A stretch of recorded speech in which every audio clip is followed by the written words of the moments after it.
খবর 24 সাথে আপনাকে স্বাগত। নতুন নতুন খবর জানার জন্য আমাদের চ্যানেলে চোখ রাখুন।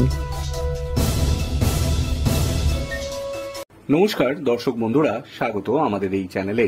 এবারে টি-20 বিশ্বকাপ জয়ের অন্যতম দাবিদার দক্ষিণ আফ্রিকা যেভাবে প্রোটিয়ারা টুর্নামেন্টে ফাইনালে উঠেছে তাতে একথা আর না বলে উপায় নেই। টানা 7টি ম্যাচ জিতে চলতি বিশ্বকাপে সেমিফাইনালে উঠেছিল এড্রেম মাকরামের দক্ষিণ আফ্রিকা। এরপর শেষ চারে আফগানিস্তানকে হারিয়ে দিল প্রোটিয়ারা। এই প্রথমবার টুর্নামেন্টের ফাইনালে উঠল দক্ষিণ আফ্রিকা। লক্ষ্মীবার সকালে একদিকে প্রোটিয়ারা ইতিহাস গড়ছে আর অপরদিকে লজ্জার নজির গড়েছে আফগানিস্তান। এইবার বিশ্বকাপ ফাইনাল জিতলে এক বিরল রেকর্ড গড়বে প্রোটিয়ারা। জানেন কি তা? টি-20 বিশ্বকাপ সেমিফাইনালে ইতিহাসেই প্রথমবার সব থেকে কম রান করল আফগানিস্তান। ব্রায়ান লারা স্টেডিয়ামে দক্ষিণ আফ্রিকা মাত্র 56 রানে অল আউট করেছিল আফগানদের। প্রোটিয়ার বোলিং বিভাগ একেবারে ভেঙে চুরমার করে দিয়েছিল আফগানিস্তানের ব্যাটারদের। টি-20 বিশ্বকাপের সেমিফাইনালে অনাকাঙ্ক্ষিত রেকর্ড গড়ার দিন আফগানিস্তান আরও একটি নজির গড়েছে। আন্তর্জাতিক টি-20 ক্রিকেটে আফগানিস্তানের এটি সর্বনিম্ন রান।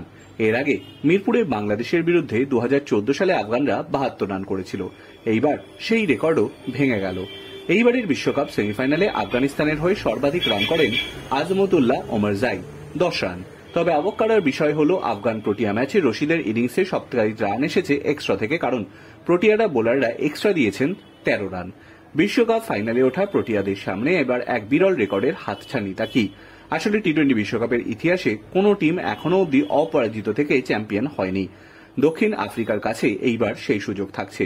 টি-20 বিশ্বকাপে গ্রুপ পর্ব, সুপার 8 এবং সেমিফাইনাল সব মিলিয়ে টানা 8টি ম্যাচ দক্ষিণ আফ্রিকাকে কোনো প্রতিপক্ষ হারাতে পারেনি।